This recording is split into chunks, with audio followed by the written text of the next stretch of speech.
theyeshiva.net. Good morning, everybody. Welcome. So we learned at length yesterday and the previous shir the difference of Sovev Kalalman and Mamala Kalalman. Now we're up to Mem Bais, the second column. On top it says Behar, the Maimer is Shabsosai. Mem Bais, column 2, in the middle of the page, the line starts. Where does the line start? Line starts Umata, around 10-15 lines from the top. Ein Shaykh by Milo Umata Chuli L'chein Yiyeh Hagilui Gam Ba'asiyah Mamash. So the key point that was explained was that the light or the expression that's called Mamala Kalalman is that which is restricted and condensed to suit the unique character and parameters of every single existence. And that's what defines the conscious identity of every single created being. In other words, the way I define myself vis-a-vis myself. That is all mamale. In other words, the energy that fills and saturates and vitalizes the world in a way that it creates and sustains the unique individual identity of every created being. Then there is something called Sovev. I say then there's something, it's not two separate things, it's the Iyar of Hashem. But the way it's manifested as Sovev, and as he says, Sovev doesn't mean it's above or around, it means it's present. But the reason it's called Sovev is because it's not musik, it's beyond in the sense of the feeling of consciousness. It's not grasped and comprehended and internalized within the finite tools and parameters of that particular created being. And as he said, that the Iyar of Mamale, Lagabi, the Iyar of Sovev, is less than a drop of the Atlantic, Lagabi, the whole Atlantic, because, as he said, Ein Erech, you have sometimes one number relative to a higher number. So even if the difference is very profound, but still there's a relative relationship between them, 1 to 1,000,000 or 1,000,000,000. But Lagabi infinity, so then 1 and 10 and 1,000, so it's all Shaloi Berech, and you don't get closer by elevating the number. Now, what all of this means is that when you talk about this Iyar, it's not two separate things. It's not like there's a division. It's the way it's experienced by the person or by the created being. In other words, the Iyar of Mamala Kalalman is the Iyar of Sovev Kalalman. It's just the question is, what am I processing in my consciousness based on the tools that I have today? And that means that as the person opens themselves up more and more, as I said, yesterday's Sovev becomes today's Mamala. So what this means is that every Iyar, any experience in a person could be defined in two ways, from the Mamala perspective, from the Sovev perspective. From the Mamala perspective, it is what it is, what it feels like. From the Sovev perspective, it can be traced back to the place of infinity. In other words, every single experience, even an emotion, there's the way it's being manifested right now in my identity, what I'm experiencing in this particular moment. That's the Mamali aspect of it. But this Mamali is coming from Iyar HaSovev. In other words, if it's traced back to its origin, it's really part of a person's oneness with infinity, with Ein Sof. And that's why there's nothing in the experience that can't be traced back to Sovev Kalalman. So and that's why it's called Iyar, because Iyar means experience. As he said, he's not even talking about Atzmos here. Atzmos is beyond experience, but Iyar is experience. Iyar is that which is revealed, that which is articulated. Experience. In experience, there's the way that you're experiencing it as a Mamala, you're experiencing it as Sovev. Which the Sovev, that's the element of Ayin, that's the element of infinity, so that everything can be traced back in its core. What is it? It's really an expression of oneness and infinity. And that's why anything, when you trace it back to its source, if you really go back to the source, you'll see it's part of a person's desire and connection with oneness. Which now brings us to the next step. That the reason the ultimate schar is dafke neshamas begufim, not Gan Eden, tchias hamesim, is because the division between the higher and lower is only mitzad mamale. Mitzad sovev, even the lowest is as connected as the highest, because as we explained, mamale, over there there's a mile and there's a mata. It's like in a line. You have the beginning of the line, you have the end of a line. The beginning and the end spiritually means higher and lower. But in Soiviv, there's no beginning and no end, like he explained with the wheel. Kashiya, Oifen, B'toicha, Oifen, there's no Maila, there's no Mata, there's no Rosh, there's no Soif, there's no higher, there's no lower. Even the lowest part of the circle is considered from another perspective, the highest part of the circle. It's like the planet, it's like the ball of the earth. You know, what's Maila and what's Mata? What's the top of our planet Earth and what's the bottom? If it's a ball, so...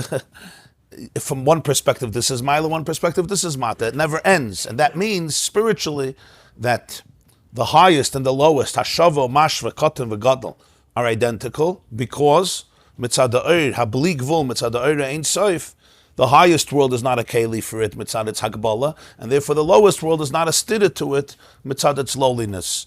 It pervades them, B'Shava Mamash, and there's absolutely no difference.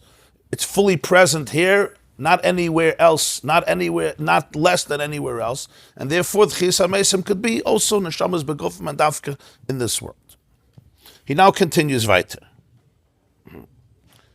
The line starts on Mata, Mem Bais. V'hine aliyah zu v'gili zeh nimshach dafka de kiyamais hamitzvahs b'olam haza. This aliyah, which aliyah? He spoke before about that, the tachlis of the aliyah, Sanashama, why it comes down is to be able to touch and reach Seviv Kalalmin. And this Gilui, this revelation of what? Of the Eid of Seviv, it's accessed through Kiyam Ma'isa Mitzvahs B'olam Haza. V'lechein mehai taima gamkein hu shel asid lo v'yiyah hagilui b'asiyah dafka l'neshamas begufim. And that's why in the future, this revelation is going to be in this world of action, asiyah, and to souls and bodies.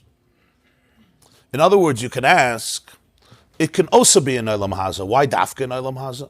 Olam Haza is not a stira. In other words, it could be in the highest worlds, it could be in the lowest worlds, because l'gabi this earth is no higher and lower. But why dafka here? Why dafka in the guf? So this is what he explains. Because what accesses it is the kiyum hamitzvahs in Olam Haza in this world. And because that's what accesses it, so it's therefore specially connected to Olam Haza, as he's going to explain. Shebeshvil ze yardan neshama beguf. For this, the soul came into the body. The uniqueness of what happens in a neshama when it comes into the guf is that it fulfills the mitzvahs ma'asis, which means mitzvahs in the physical sense, with the body, with your actions.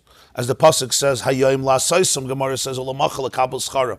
Hayoim is the avoid of la soisam. V'lachein haneshama ba begilgul kama pamim. Ad shetashlam kiyim kol hatayag mitzvahs. Lefi shaydei kiyim ha-mitzvahs. Dafki yizeh agili de lasid love. And that's why it's brought in Svarim, especially in the Svarim of Kabbalah, the Arizal, that the neshama often comes into a gilgul. It reincarnates a few times until it completes the fulfillment of all of the 630 mitzvahs. Sometimes a neshama fulfills certain mitzvahs in one journey, and then it comes down for another journey, for another gilgul to fulfill others. Why is this important? Because this is the foundation, he says. This kiyum mitzvahs is the foundation, is the catalyst for the whole experience of the gili of la'asid lavai. And the tachlis of Yeridus and Neshama down here, to be able to go from a Malak Kalalma to Sevav Kalalma, this is achieved through the kiyum mitzvahs here. What's the connection?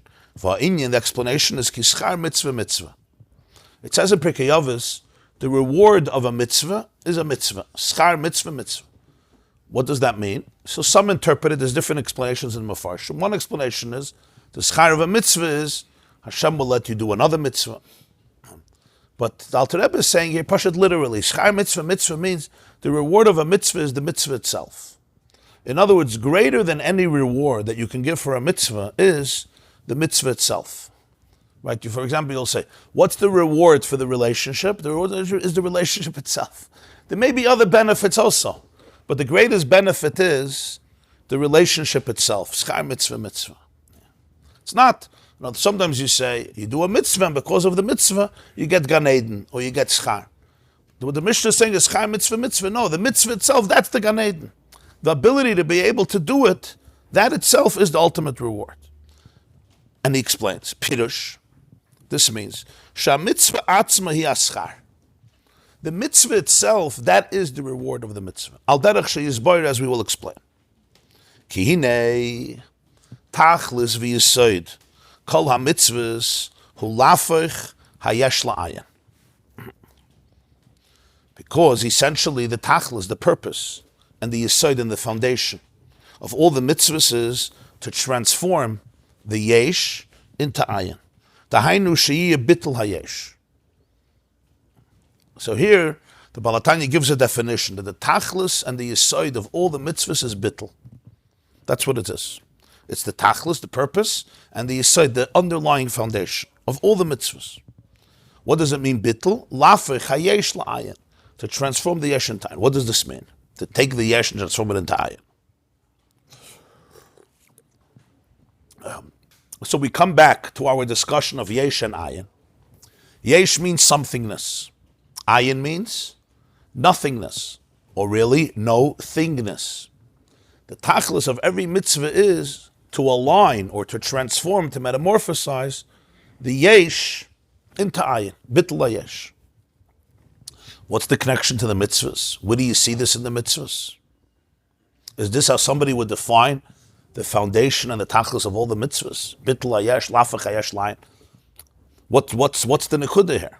What does it mean to be mahafech hayesh layin? And what's the connection to mitzvahs?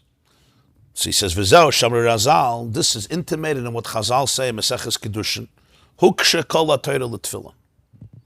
The whole Torah is compared to tefillin. The Gemara is there talking about in Kedushin the chiyuvim of a man in mitzvahs, and the chiyuvim of a woman in mitzvahs, and what you learn out from certain mitzvahs about other mitzvahs. So the Gemara says the whole Torah was compared to tefillin. The Alter Rebbe says, he uses this language, Hukshe kol ha-Torah l'tefillin, that if you look at tefillin, you'll understand the whole Torah. Why? Ki b'tefillin koisvin echad al klav gashme. What's tefillin? You take parchment, physical parchment, and you write on it echad. You say krishma, and tefillin you write the krishma. So Shema Yisrael Hashem Elokeinu Hashem Echad is written by the sofer on physical parchment. Sheshar she miklipas noiga. Where does the parchment come from? Physically, the parchment is taken from the skin, from the hide of an animal. Kosher animal, min amuta beficha, a behema, and you develop its skin, could be developed into parchment, and the parchment becomes that which the sofer uses to use ink with a quill, a feather, and to write the words. The parchment comes from what's called klipas noiga. Klipas noiga is essentially a term in Yecheskel. Yecheskel speaks about re'isi v'hine noiga lo yisava. The word klipa means a shell. Noiga means shining, or a better translation is translucent. In other words, it's a husk that you could see the light through it. It doesn't completely block out the light. Sometimes you have a shalach, it's like a walnut. You know, a walnut, the shell completely eclipses the nut. You have to crack it and break it. It's an avodah. You have to get a nut cracker to crack it. But then you have, let's say, a grape. A grape also has a shalach. A grape also has a husk, but it's very thin and it's translucent. You could see the grape. You could see the shape of the grape. You eat it with the grape. There's different levels of klippa. You have the clip of a banana. You have the clip of an orange. You don't eat the clip of a banana, unless you're a monkey. But the clip of a grape, the shell of a grape, the shalochs of a grape, you eat. And so on and so forth. Different types of nuts, right? You have the shalochs of a peanut. So you have the outer one, right? That's much thicker and you don't see. Then you have the inner one, like a little membrane, thin. This is all a metaphor for different types of klippas. Klippas means a shell, a husk. But klippas noiga is a shell that doesn't completely block the divine energy. It's noiga. Noiga means there's still a light that comes through it, which is basically everything neutral in the world. A behema, for example. That's what he says. Sharsha klippas noiga. This parchment, it's not. You have sometimes something is treif, something is immoral, something is not allowed to be used. Over there, the klippa is thicker. So therefore, you can't have access to it, because if you get access to it, you're going to get swallowed up by the shell. But klippas noiga means that the klippa is translucent. It's more edel, and it's more refined, and therefore the light can be accessed, the inner light. So he says, you take the parchment, which comes from klippas noiga, shehu yesh, v'nifrit. On its own, it represents a yesh, something, and nifrit, separateness. V'nichlil b'bchinas ayin. And now this klav, this parchment, is subsumed. It becomes part of the klal of ayin. Shenasa keli lelakus.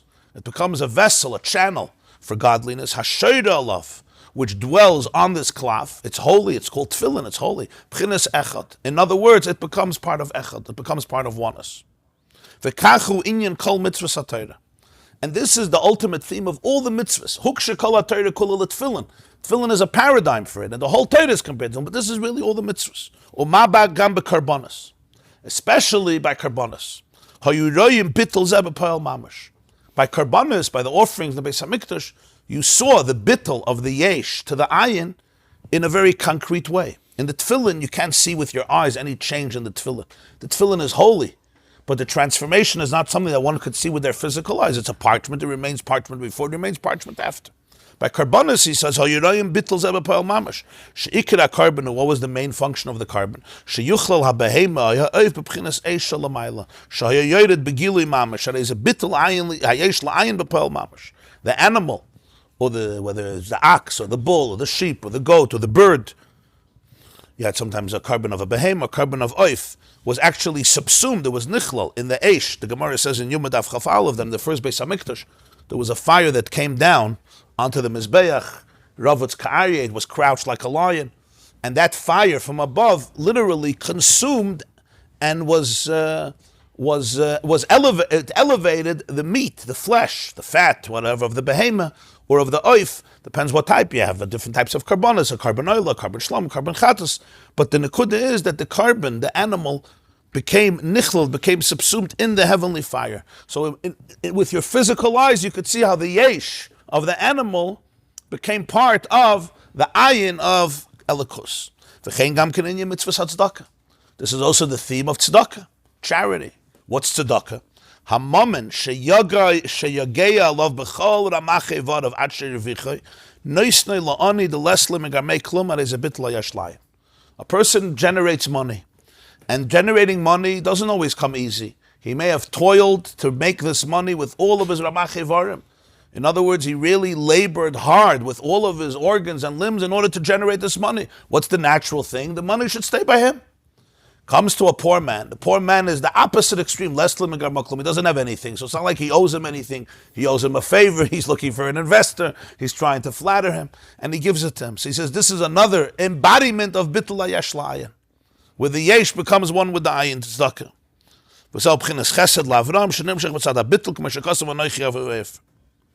What's the Balatanya saying in all these examples? He gave an example of tefillin, huksha kol ha'torah kulil tefillin. He gave an example of karbonos, and he gave an example of tzedakah, bringing out that the tachlis of all the mitzvahs is bittul lahafay chayesh la'ayin, bittul layesh. The point is remembering what's yesh and what's ayin. What does yesh mean? What does ayin mean? And why do you want to be mahapach the yesh to the ayin? What's the shlecht wegen the yesh? Why do you want to be at mahapach? So we explained in the previous classes at length the difference of yesh meyesh and yesh meyayin, but the point is, yesh means something. Ayin means nothingness. Ayin is really another word for elikos, godliness. Why is it called ayin? Not ayin that it doesn't exist. It exists more than the yesh. Ayin is much more yesh than yesh. Ayin is the yesh amiti, really. But the reason it's called ayin is because it's not defined as yesh. Yesh means something, it's defined as something. It has its hagdaris, its parameters, its definitions. Ayin means it can't be defined as a thing. It's not tangible, it's not concrete, not physically concrete, like a table or a chair or a cup, but also not spiritually it can't be defined, right? An idea can be defined, an emotion can be defined, sometimes a little easier, a little harder, but it can be defined. In other words, it has its parameters, it has its measurements. Midos are called midos, which means measurements. You have physical measurements, and you have other forms of measurements, but they're all measurements. That's called yesh. Ayin means it's the ultimate existence because it transcends any particular thing. And all the yesh comes from ayin. The whole world is me'ayin liyesh. So ayin represents the inner core of the bria, the inner yesod, the foundation of the whole bria, the presence of Hashem in the bria, the source of it all. Yesh is the way it's manifested from ayin, and it comes out as a particular existence. Sometimes I could see it with my eyes, sometimes I can't see it with my eyes. Sometimes I could see it with a microscope. Sometimes I could see it with my mind's eye. But that's all the element of yesh. And ayin is the core of it, the source of it, which can't be defined as a thing. And that's why it's called nothingness, because it's no thingness. It doesn't have a definition of yeshus. So when you say that the tachlis of all the mitzvahs is to be mahapech, the yesh to ayin, it really means that the tachlis, the purpose of the mitzvahs is to be able to take your own world and the world around you and to align it with its source, with the oneness of Hashem that pervades existence. In other words, to connect and bring the yesh back and close to the ayin. And that's what it means, bittul hayesh. When we use the word bittul, the nullification of the yesh. So just like in kashrus, when you say, for example, if milk falls into a pot of cholent, a big pot of cholent, so there's a halacha of bittul b'shishim, right? If there's a ratio of 60 to 1, if the volume of the meat, of the cholent, is 60 to the volume of the milk, what's the halacha? It's bottle, it's nullified. Obviously, if you could see the milk, you have to take it out, but we're talking about it gets mixed in. Why? Why is it bottle b'shishim? Chazal estimated, and they have different lemudim in Maseches Chulin, that the taste of the milk is completely bottle, it's completely nullified and dissolved in the meat. So what's pshat? It's bottle. You could take out the milk. You can't take out the milk, it's mixed in. So what happens to the milk? What happens to the milk? It becomes meat. There's a lashon of the Rosh. Ha'isur nefach li is k'maya heter. It's a lashon of the Rosh in Masech Chulin. Ha'isur nefach li is k'maya heter. So what's pshat bittul? When you say the milk is bottle, b'shishim, it means it becomes part of the meat. It actually contributes to the cholent. Cholent is now a little more because you have a drop of milk. It's not going to add too much, but whatever it is, if it adds too much, it's not going to be bottle b'shishim. It becomes part of it. So when you say bittul hayesh la'ayin, what does it mean? It means the yesh becomes part of the ayin. That's what it means. The yesh becomes part of the ayin. The yesh becomes an expression of the ayin, a manifestation of the ayin. So it's not just bittul means it gets nullified, it gets obliterated. It's something much deeper. Its true makar gets nizgal, its true makar gets revealed. And that's what all bittul means. You say bittul to Hashem, or bittul b'chlal, what does it mean? Bittul means, when you say someone is bottled to Hashem, what does it mean? It means you become part of Hashem. So you don't become more weak, you become much more powerful. Well, nothingness could be defined as zero, or ultimate reality. B'pol mamash, yeah, you could see it with your eyes. Ayin is zero. From the perspective of yesh. From the perspective of ayin, yesh is zero. So this you see in tefillin. What's tefillin? What tefillin is, you take the parchment and you write on it echad, and it becomes tefillin. And then the hand that puts on tefillin, the arm or the head, and the ink and the parchment and everything involved in it, he said it all becomes part of echad. It becomes a keli telekus. The same is true with karbanas. The same is true with tzedakah. What's the concept of tzedakah? I have money. I worked for it. If I worked for it, I should keep it all for myself. Why should I give it to somebody else? When somebody does share their money with somebody else, what does it represent? It represents that there's a recognition of oneness. Where does oneness come from? What's my connection to you? What's your connection to me? Why should I give somebody else tzedakah? He says, Les l'megamaklum. He doesn't have anything on his own, so let him go work. Elamai, the differences between you and I is a difference mitzad yesh, not mitzad ayin. So whenever the yesh gets closer to the ayin, you have a deeper sensitivity to another person. You feel a closeness to another person because of bittul yesh la'ayin. So that's another example of how every mitzvah is essentially all about transcending the identity, the superficial identity of the yesh, and opening up to the identity of ayin. That's also the pshat he says in Tanya, in Perek Lev, that when the non-Jew came to Hillel and asked him to teach him the whole Torah while he's standing on one foot. So Hillel told him, the Gemara says in Shabbos, Daf Lamed Aleph, that there was a guy, he came to Hillel and he said, teach me the whole Torah al regel achas, standing on one leg. First he came to Shammai, so Shammai rejected him. And Hillel told him, Madalach sani l'chavrich le'savet zeh kol ha-Torah kula, ve'idach pirushu zil gemar. What you dislike to be done to you, don't do to anybody else. That's the whole Torah. Everything else is commentary. Now go study the commentary. So Rashi and other Mefarshim ask a question. How could you say that Zeh kol ha-Torah kula? This is the whole Torah. What you dislike to be done to you, don't do to anybody else. There's many mitzvahs that could be included in this category. What you dislike to be done to you, don't do to somebody else. For example, midvar sheker tirchak, stay away from lies, or loy sirtzach, or loy signev, or loy sigza, or loy signoivu, loy sechachashu, loy sechakru ish b'misa. There's a lot of mitzvahs that if you would be careful, what they call today the golden rule, what you don't want to be done to you, don't do to anybody else. I understand I won't do this. I don't want somebody to cheat me, I won't cheat you. But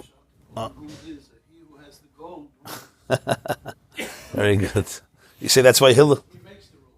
He makes the golden rule. Very good. He who has the gold makes the rule. So that's why Hillel didn't use that expression.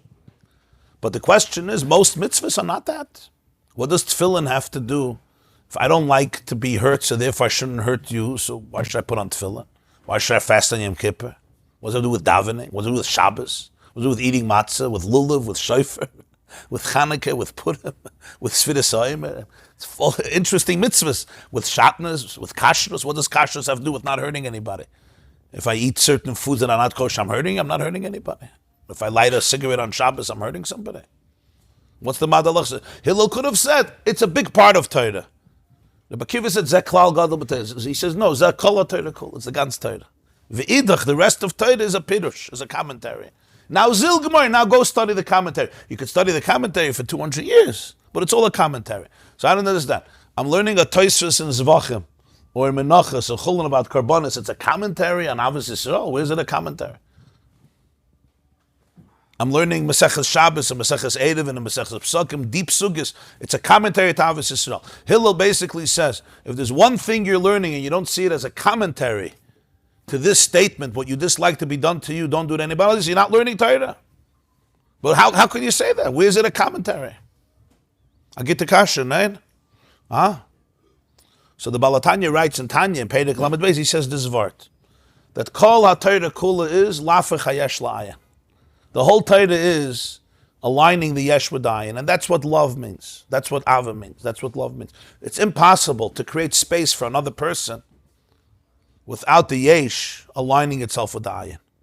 In other words, when a person is stuck in their own orbit of yesh, it's impossible to experience real caring, real empathy, and really care about somebody else. Because by the nature, I am not you. You are you, I am I have my ego to protect.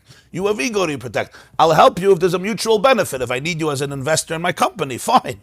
But that's because I love me, not because I love you. The real concept of Madalach Sani L'chavrach Lo'isavit, the Chidush Harim Agav asks a question.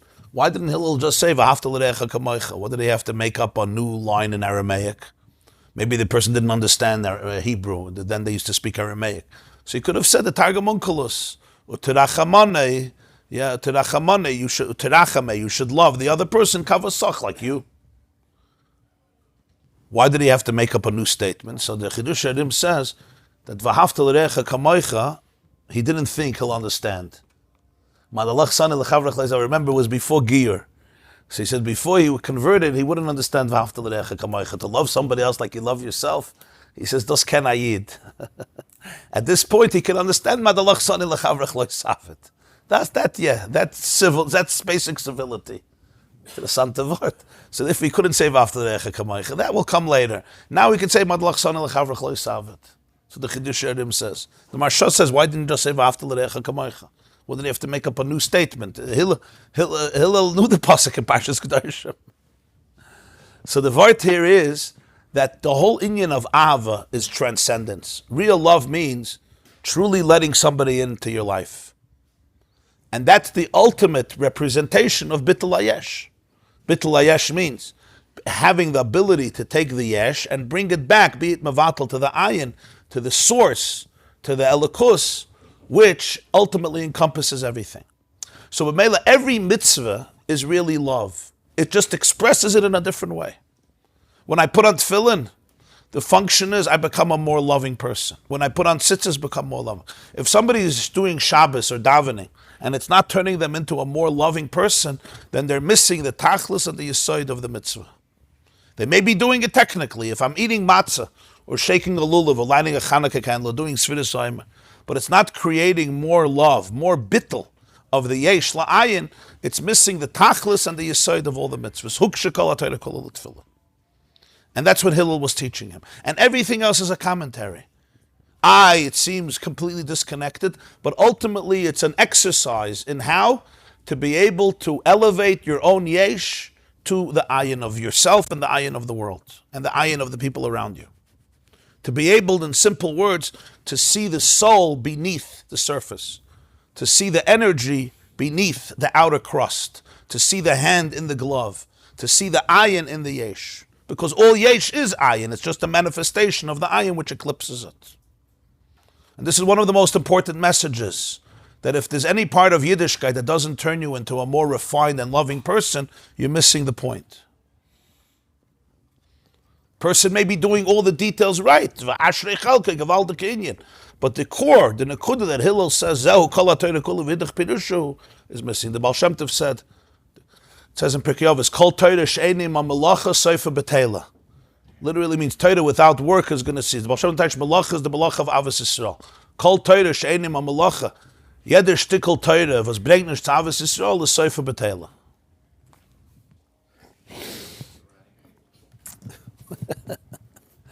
Well, in this school we're teaching it. In this school we're teaching it. You're saying the kids don't feel love at all, they feel tyranny and fear in the exercise of power. He says you have to know it in order to teach it.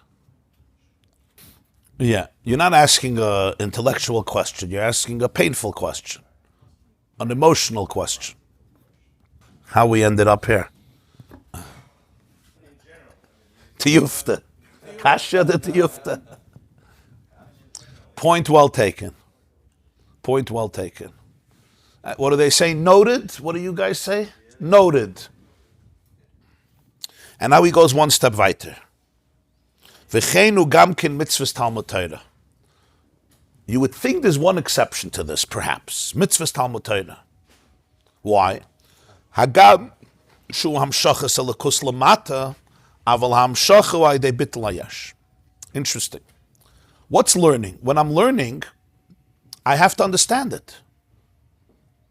My brain, learning means I have to understand. Learning doesn't just mean you sit in a class and you don't understand anything.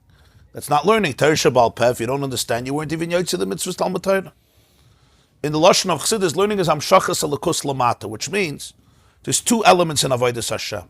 There's ascending, that's called halah, and there's bringing down, it's called hamshacha. L'mashal tefillah, karbonas, tefillin, this is all a person trying to get closer to emes. But Torah is the opposite. Torah is Hashem teaching the person. It's like Hashem giving a shir. He's bringing the Torah to you. So l'chayre you might think that Torah is not about bittul hayesh. Torah is wherever you are, you're being taught a lesson. You're being taught an idea. And on the contrary, it's being communicated to you. It's not you going up, it's Hashem coming down. Hamshachat elikus lamata. So he says emes, but it's also all about bittul hayesh. Kama shekasov v'dibarta bam samoch lebechol nafshecha. This is intimated in how Krishma is written. It says, "V'havtas Hashem elakecha b'chol levavcha b'chol nafshecha b'chol moedecha." You should love Hashem with all your heart and all your soul. And what did it say right after that? V'hayu advarim eila shenoichim mitzavcha yoyim alavavecha v'shenantam levonacha v'dibarta bam. These words that I told you should be on your heart. Teach them to your children and speak about them. Speak in them. V'dibarta bam. What's the connection of these two sentences? Most people would say it's just a different Indian. I'm telling you of two things. Number one, you should love with all your heart. Number two, these words that I'm telling you should be on your heart. And perhaps if you love me, so these words will be on your heart, and you'll speak about them. V'dibarta bam. V'dibarta bam, the Gemara says, is talking about the mitzvah of Torah. V'dibarta bam, v'loi b'dvarim acherim, you should speak Torah, you should learn Torah. So says the Abalatanya, let's go one step deeper. The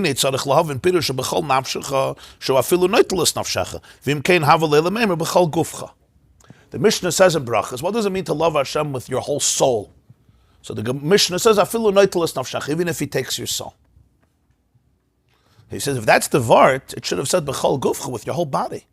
Because when a person passes, if a person gives away their soul to Hashem, their soul doesn't disappear, their soul doesn't die, the body is sacrificed. Fakert. The soul, the Gemara says about Haruge Lud, Enkol Berya Yechel Lamad Mechitzasam. The soul is elevated to a much higher place. It's not like you eliminate the soul. The body is sacrificed, not the neshama. The neshama is a nitzchi. The neshama is alive even after death. And fakert here, the soul will be elevated to even higher level. So it should have said, "V'havtas Hashem Elokecha b'chol gufcha," with your guf. Afilu noitel, even if he takes away your guf. With all your soul, you give away your soul, and your soul is gone. It's not gone. You don't sacrifice your soul, you sacrifice your body. Fakert. The reason why people sacrifice their body is because they believed that their soul is not being taken, their soul is not being sacrificed. Interesting question. Should have said, B'chol gufcha, not B'chol nafshecha. So the Baal HaTanya here says there's a different pshat, B'chol nafshecha. It's not only talking about taking away the body. That's one level of Mesiras Nefesh. There's another level of Mesiras Nefesh. Much deeper. And I'm not going to say deeper because the Mesiras Nefesh physically obviously is the greatest thing. But in a way, what do they say? You know, there's dying for truth and there's living for truth. Dying for truth is a moment. Living for truth is a different inyan. So he says as follows. Acha inyan, the koi gamken al v'dibarta bam diksiv basrei. The b'chol nafshecha applies also to the words afterwards. V'dibarta bam. V'dibarta bam b'chol nafshecha, he explains. Shekol ma sheyikra v'yishna mikro mishna lo yiyeh nafshei masach mavdil ki ilu oisa v'koyre v'shoyna ela k'meshakasa v'dvarer shesamti b'ficha ani ha-mishna mehamadaberes b'ficha b'shamio b'silil elu v'elu divrei elikim chaya. B'chol nafshecha means with all your soul, with your inner identity, to be able to allow your yesh to become part of ayin. Nafshecha means your soul, your identity, your consciousness, your life force, your life spirit. Naturally, it could be seen as a yesh. V'havta Hashem Elokecha b'chol nafshecha is to be able to take nafshecha and align that nefesh and see it as a conduit for oneness. So Amele v'dibarta bam should be b'chol nafshecha. The way you speak Torah, he says, it could be in two ways. One is a person learns, reads Mikra Mishnah, and his soul is a masach mavdil. It's a veil, a curtain that separates. Rather, it should be b'chol nafshecha, that the nefesh becomes one with the source, so it's not, I'm learning Torah as a separate being. He quotes here from the pasuk, it's like my words coming through your mouth. Or, Ani ha-Mishnah medaberes b'ficha, it's interesting that he quotes it. It comes from a sefer called Magid Meisharim.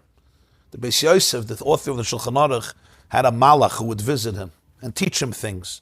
And he wrote a whole sefer of what he learned. He called the malach the Magid. The Magid. It's called Magid Meisharim. It's a sefer the Beis Yosef wrote. The author of the Shulchan Aruch. It's called Magid Meisharim. So over there, at one point, the Magid tells him, Ani ha-Mishnah medaberes b'ficha. I am the Mishnah that's speaking through your mouth. And then he brings a Gemara in Erevin about Beis Shammai and says, Elu ve'elu divrei elikim Chaim. Beis Shammai is speaking, Hashem is not speaking. Beis Hillel is speaking, it's not Hashem. But the Gemara says, Elu ve'elu, it's the words of Hashem. What's pshat? That's the b'chol nafshecha. There's two ways in which a person learns Torah. One way in which a person learns Torah is, there's a sense of separateness. There's a sense of ego. That ego could be on many different levels. A very grubba, very brute level is that it's about my arrogance and my success and my satisfaction and my showing off. I could flex my intellectual muscles and win the argument and receive a lot of acclaim for it and recognition for it, etc., etc. But even in a much more refined way, this basically, he says, my nefesh becomes a masach mavdil. It becomes a separate curtain, a veil that separates. The tachlis of Torah is the v'dibarta bam should be b'chol nafshecha. V'havtas Hashem Elokecha b'chol nafshecha. We're not talking only taking away the body. That's b'chol gufcha. That's the inyan of Mesiras Nefesh b'poil physically chalila. Here we're talking about a different type of Mesiras Nefesh. My body I'm not giving up. The body is here. The Mesiras Nefesh, the sense of separateness, the insecurity, the fear that comes from the ego that's separate, that's what I'm giving up. That's a very profound avodah. That's bittul hayesh. And then v'dibarta bam. That's the hemshech. That's how you should speak Torah. So it's not you speaking Torah, it's divrei elikim Chaim. In other words, the function of Torah, real learning is, it says the ultimate bittul hayesh, that my mind and my mouth become a conduit for Hashem's wisdom through me. Elu velu divrei Elokim Chaim. It's Hashem speaking. Ani ha-Mishnah medaberes beficha. Udvarei asher samte beficha. There's no separateness. That's the ultimate limud of Torah, and that's the ultimate function of Torah. The ultimate function of Torah is to open up the person, that the person becomes a channel for God's wisdom. In other words, that the ayin flows through the yesh, through my mind, through my heart, through my mouth. Yeah? That's what he says. Nefesh is the biggest yesh. The eye, yeah? No, the living goof. The living goof is the sense of consciousness. That's the ultimate yesh. Much more yesh than a tree.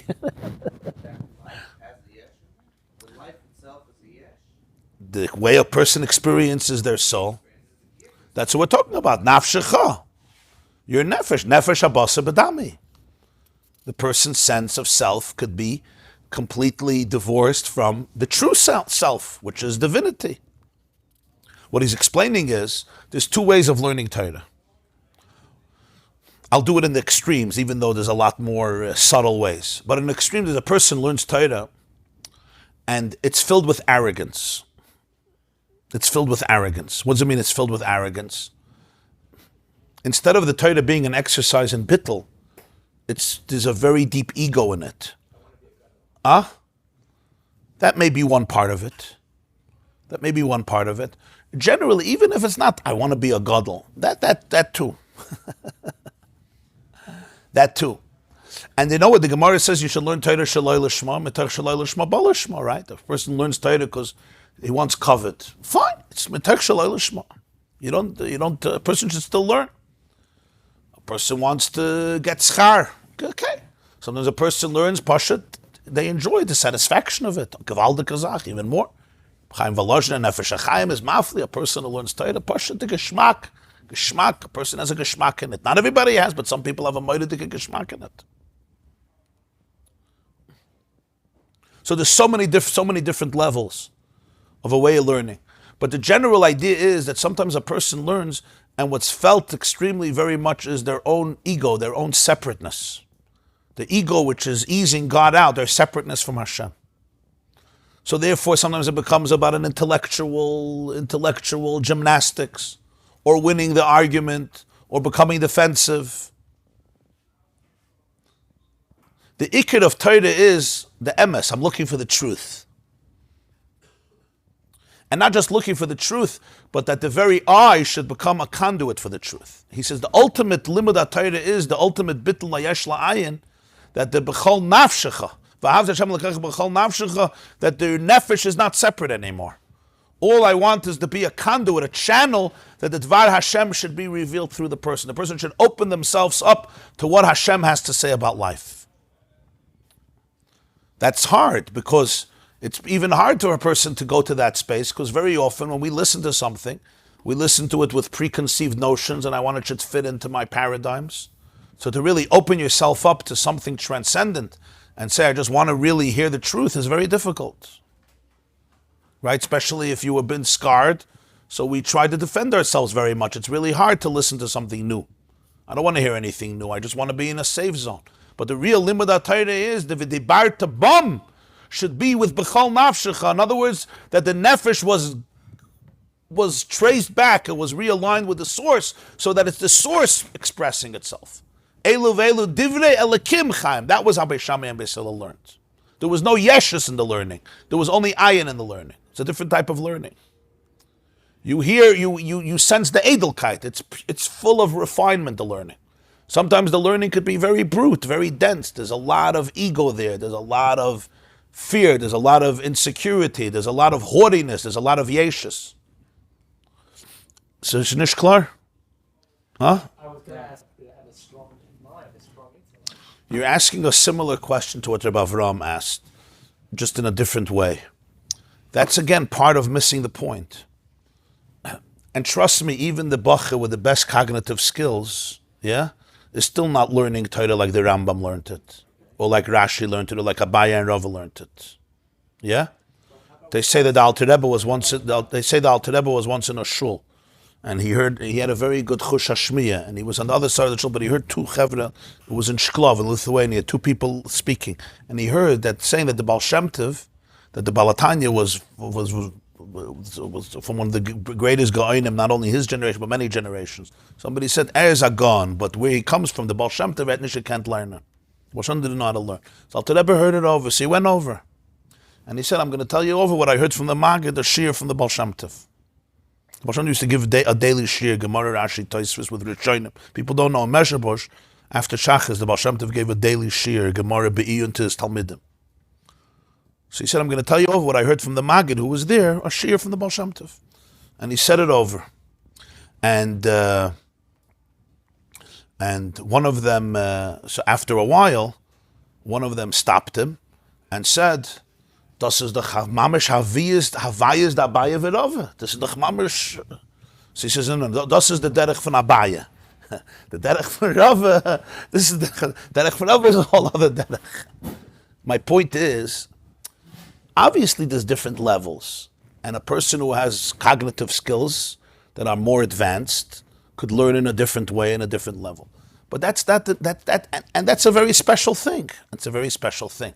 But what he's saying here is the mitzvah of Torah is connected to every Jew on different levels, based on that. If a person has a certain kishrayna, certain intellectual abilities, that's not a mistake. So then the Torah that he learns is commensurate with what his abilities are. Now, every person can advance, and you can toil, and you gaito matzasa, and people could sometimes do far better than they think. But it's never a game of comparing myself to somebody else, right? You're saying practically it's all about that.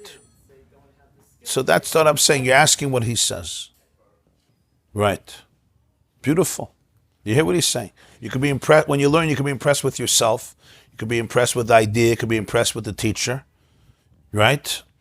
Or you could be impressed with Hashem. And that relates to everybody. You're saying practically the yeshivas are very competitive. Right. Right, because they feel like losers. It's called prolonged developmental trauma when you sit in a classroom for 10 years and you feel like a failure. That's a very normal reaction. If I sat 10 years in a room and felt like a loser every single day, what would I come out? Loving that system or hating the system? You don't have to be a rocket scientist to understand this. Starting sometimes when you're 4 years old or when you're 8 years old. So for the next 10 years, I come in every day, and it's not anybody's fault. Nobody, even the nicest people around me. I'm not talking about Chas v'Shalom if there's, something else sinister going on. Even the teacher is nice, the principal, they're trying to help me. They even give me ice cream on Tuesdays, and they send me out for pizza, and they let me leave 2 o'clock. But ultimately, I'm not stupid, and I realize every single day that I am somehow defected in my own perception. So we have to realize, because that's a crime against a child. That's a crime against a child. If a child is made to feel that way, it's a crime against a child. And a lot of children are felt that way, and it's not anybody meant bad. It's not like anybody was trying, chas v'shalom, to abuse or torture the child. It's just based on how he sees himself vis-a-vis other children. This perception can be experienced. But if somebody understands what Torah really is, Torah is about your oneness with Hashem, and everybody is one, and each person expresses it according to their unique mind and heart, it's a whole different type of learning.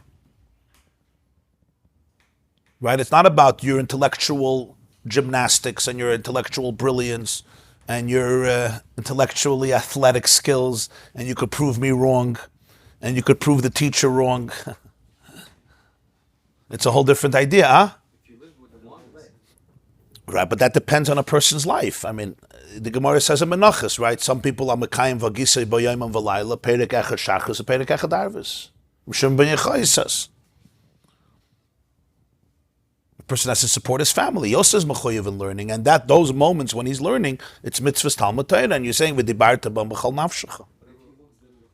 There's also ein achanami. That's also in yeah. Excuse me, could you clarify that? So you have davening. The whole idea of davening is elevating yourself and connecting to Hashem. But Torah, you would think, is an intellectual experience. I'm sitting in my space and God, so to speak, is coming down to me. I'm not going up. So you would think, why is that bittul hayesh? Right? Tefillah or tzedakah or karbonis or tefillin is about ascending, right? Refining yourself, reaching out to Hashem, reaching into Hashem. But the whole idea of Torah is God communicating to the person, right? Like it's an expression that by davening, a person speaking to Hashem is like a child sitting by a father, talking to a father. And by Torah, it's like a student by a teacher. Or davening is you speaking to Hashem, and learning is Hashem speaking to you. It's a beautiful expression. I think it comes from the Alter Rebbe. Davening, you speak to Hashem, and learning, Hashem speaks to you. So if Hashem speaks to you, you have to listen. Just listen. But it's not l'chayra an union of bittul hayesh. On the contrary, he's speaking to you on your terms. So Alter Rebbe says emes, but still, the whole nekuda of Torah is to completely open yourself up to the oneness of the universe, which is expressed through Torah, which is God's blueprint. In other words, hearing what Hashem has to say.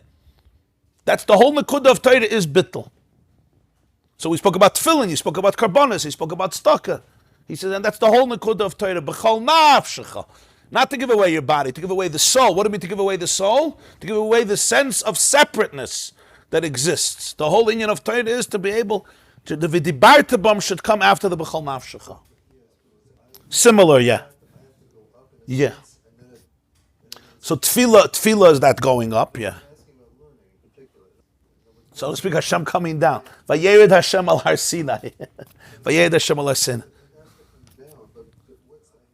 Yeah. So the Gemara says the tefillah of Abba Binyamin, shetehei tefillasi, yeah, smucha lemitasi, that he davened right after he got up, and then the Gemara says in Brachas, me beis hakneses lebeis hamedrash, right? That after davening you should learn something. Right? That's the Seder in Shulchan Aruch. Why? Because the tefillah, the Torah after tefillah, after v'havta Hashem Elokecha b'chol nafshecha, is tefillah is like karbonis, is v'dibartabam, is this type of Torah. Yeah. There's a beautiful word from the Chidush Sheharim, the first Ger Rebbe.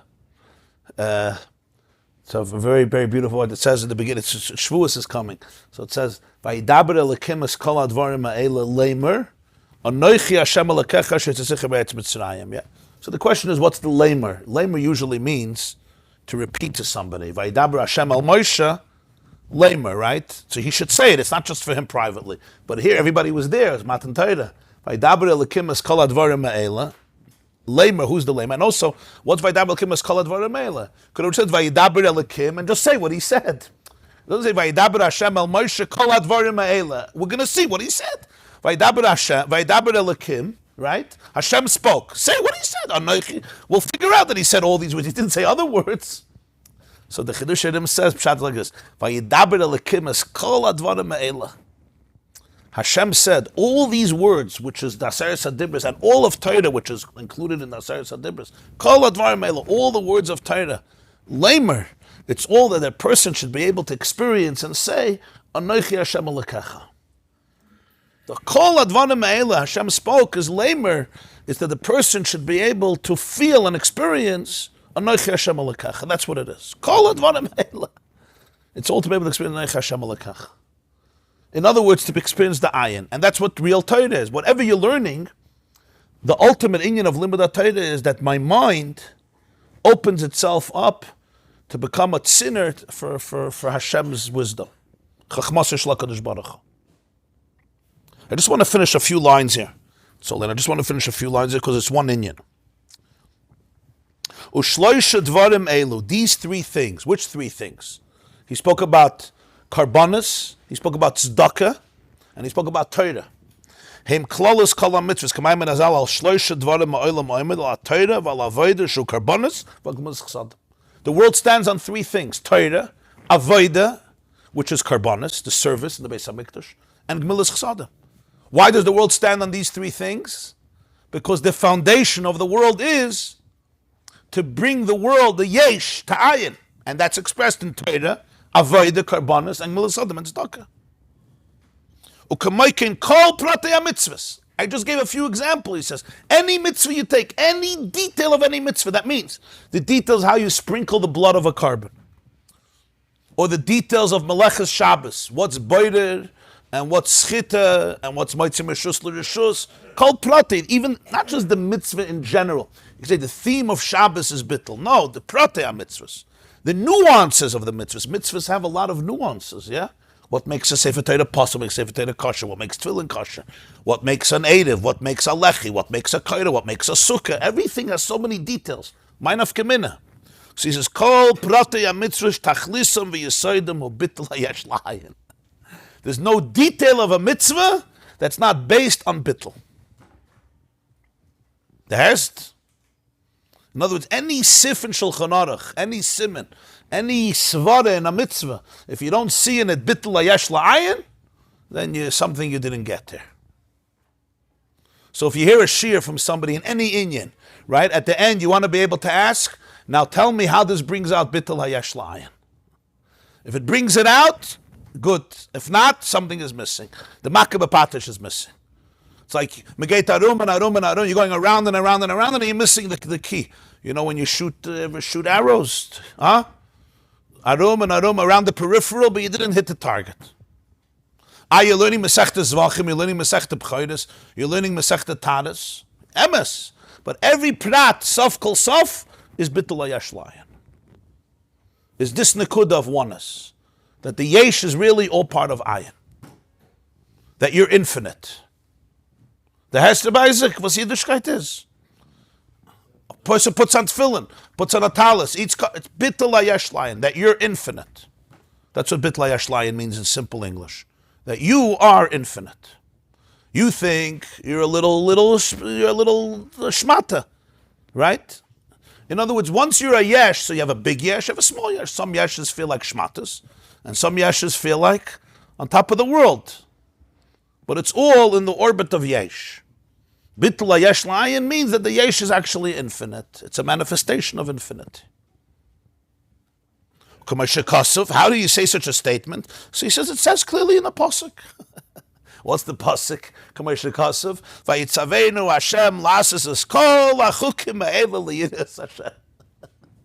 Hashem commanded us to do all these laws liyiras Hashem, to fear God. Harei shetachlis hamitzvos ubchinas yira. That means all the chukim is to bring to yira. What's pshat yira? So yira literally means fear. But the Baal HaTanya explaining what does yira really mean. Yira means the nekuda of bittul. This fear as fear, like I'll scare the living daylights out of you. I'll scare you because I'm big and I'm strong and I'm bigger than you, right? So be scared of me. So all the mitzvahs he told us, liyiras Hashem, to feel, just tell me that you're big and strong and you could kill me, I'll be afraid, right?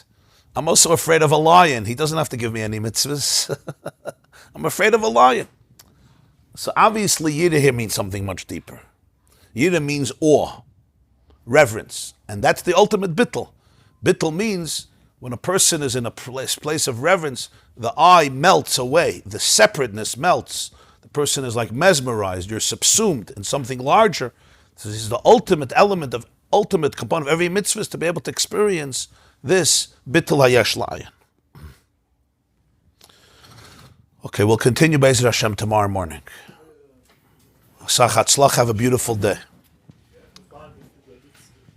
You have to find it in what you do with the mitzvah or in the mitzvah that you do with the mitzvah. He says, Kol pratei mitzvahs. First he says mitzvahs. I wouldn't say you have to find. That's the plemius of it. If you when the Baal HaTanya was in Mezrich by the Maggid, so he lived in a dira with one room, in a very small room. So b'dikas chametz, how long does b'dikas chametz take in a little room? It's a par minute. So his Talmidim came and they saw that he's a whole night was b'dikas chametz. He did b'dikas chametz a whole night, literally a whole, from nightfall, a whole night b'dikas chametz till the morning. So they asked the Baal HaTanya, was ist das Ding gehabt? It's not like, there were closets and a safe and another safe, another.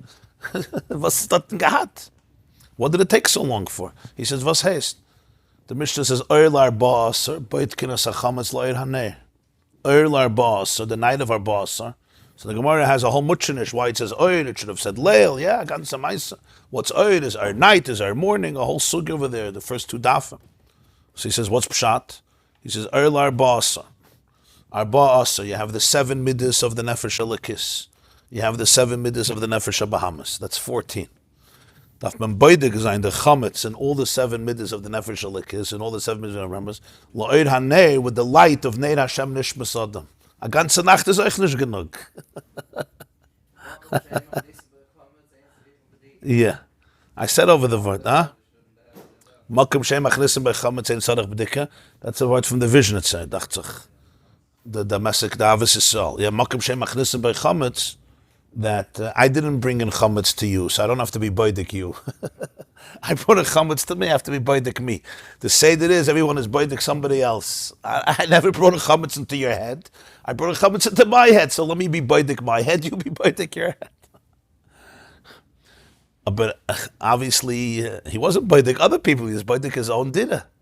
I'm bringing out a point, you understand?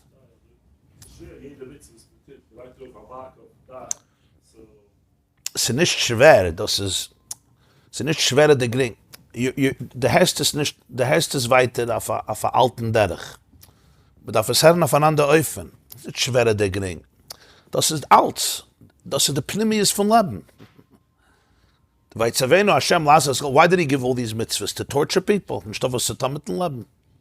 Leben, normale Leben. Sei ja freilich. Jeden Tag darf ich gleich ins Willen. Darf ich nicht Schachers. Minche Meide, was nicht genug. Gendig Meide, ich krieg mich schon Mitte. Sorry, es wird es immer. Oh, sorry, darf es lernen euch. Ja.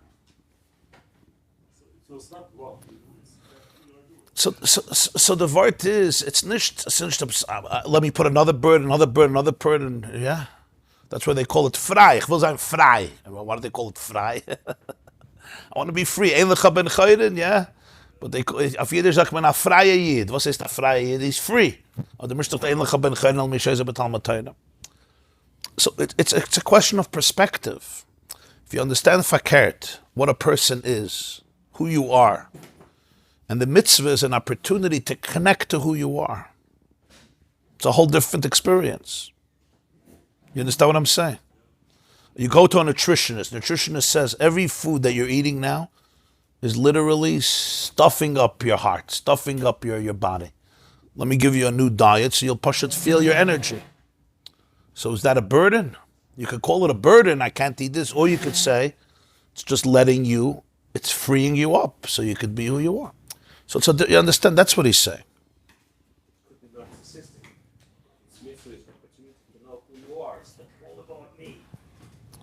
Well, if it's, but here it's the opposite of narcissism, because the real you is divine. There's a beautiful word from the Tzemach Tzedek writes in Derech Mitzvah Sechem, Mitzvah Achdus Hashem. He says, Tachlis Kol Achsidus is machen von dem Ani Ayin. Ani Oisis Ayin. Ani Oisis Ayin. What's pshat? Ani is I, but no. The I is ayin. What does ayin mean? Ayin means that the I is larger than the I. The I is part of the infinite I. What's the infinite I? The infinite I is the ultimate ayin, the true ayin. So lafich hayesh layin means that at every moment of life, I have the opportunity to be able to take the ani and align it and be it mavatal, meaning make it part of the ayin, which makes the ani not less, makes it much more. Al derech. Hafach hanegas eina. Hafach hanegas eina. What is the real practice? That's why there's pnimiyus haTorah. That's why there's nigla the Torah and pnimiyus haTorah. What's pshat? Nigla the Torah means the concrete part of Torah. Concrete part of Torah is I know what to do. There's red lights, there's green lights. This you do, this you don't do.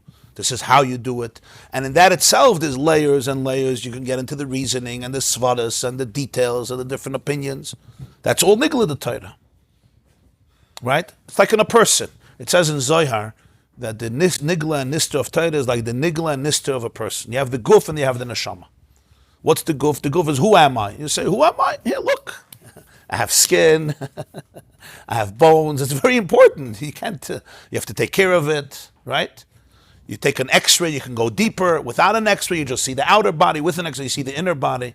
But there's more to that, yeah? There's something we call the neshama of a person, right? My emotions, my feelings, my experiences, my identity. And they live together. I can't separate. I can't say, oh, here's my body. My body starts at my chest and waist down, and my soul. No, it's all ein zach. And both are very critical. So Yiddishkeit also, Zois HaTorah Adam. Yiddishkeit is like an Adam. There's the nigla, there's the guf of Yiddishkeit, and there's the neshama of Yiddishkeit. So sometimes a person could focus their whole life on the guf of Yiddishkeit. And that itself can be a lifetime. It can be many lifetimes. Studying the body, we don't know. You think we don't? With all the medicine and all the biology, we still don't know the body. The secrets of the body are crazy. Every day they find out new things about the brain. Trust me, in 100 years they're going to find out things about the brain that nobody can even imagine. Because it's bleak wool. That's the truth. But that's the guf.